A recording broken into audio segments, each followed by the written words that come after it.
पहले कहते हैं जनधन खाता खुलवा लीजिए। जब खाता खुलवा लीजिएगा तो कहेंगे कि बैंकिंग सिस्टम से कोई भी इंसान बाहर नहीं रहना चाहिए, सबको बैंकिंग सिस्टम में आ जाना चाहिए।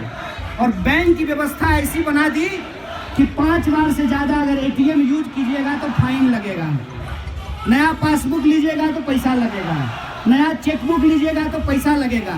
हमको तो लगता है कि किसी दिन बैंक के आगे से गुजर गए, सीसीटीवी कैमरा में मुंह आ गया तो उसका मुंह दिखाई का भी 50 रुपया वसूल लिया जाएगा। अरे साहब, बैंक तो बाद में एनपीए हुआ है, पूरी की पूरी सरकार एनपीए होकर के बैठी हुई है।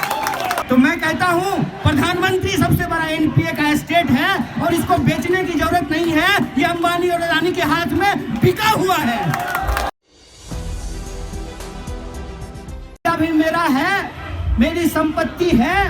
अगर हम एसबीआई में जमा करते हैं, सार्वजनिक बैंकों में जमा करते हैं तो उसकी गारंटी है, वो कहीं नहीं जाएगा। लेकिन देखिए कि आज बैंकों के साथ क्या किया गया है। पहले कहते हैं जनधन खाता खुलवा लीजिए। जब खाता खुलवा लीजिएगा तो कहेंगे कि बैंकिंग सिस्टम से कोई भी इंसान बाहर नहीं रहना चाहिए, सबको बैंकिंग सिस्टम में आ जाना चाहिए।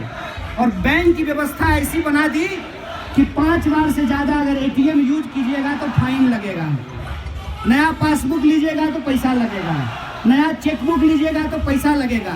हमको तो लगता है कि किसी दिन बैंक के आगे से गुजर गए, सीसीटीवी कैमरा में मुंह आ गया तो उसका मुंह दिखाई का भी 50 रुपया वसूल लिया जाएगा। आम लोगों से आप पैसे की वसूली करते हैं और वो जो पैसा है अपने दोस्तों के ऊपर दोनों हाथ से लुटाते हैं। फिर कहते हैं कि एनपीए हो गया है। अरे साहब, बैंक तो बाद में एनपीए हुआ है, पूरी की पूरी सरकार एनपीए होकर के बैठी हुई है। आप कहते हैं कि एनपीए हो गया है इसीलिए बैंक बेच दीजिए। तो मैं कहता हूं प्रधानमंत्री सबसे बड़ा एनपीए का एस्टेट है और इसको बेचने की जरूरत नहीं है, ये अंबानी और अडानी के हाथ में बिका हुआ है। ये बात मैं इसलिए कह रहा हूं कि इस देश के भीतर जो आपने नारा दिया है बैंक बचाओ देश बचाओ, उसका सीधा मतलब यह है कि आप रिपब्लिक बचाना चाहते हैं। मेरी बात का गलत अर्थ मत निकालिएगा। ऐसा नहीं है कि हम एसबीआई के पक्ष में बोल रहे हैं तो हम आईसीआईसीआई के खिलाफ हैं।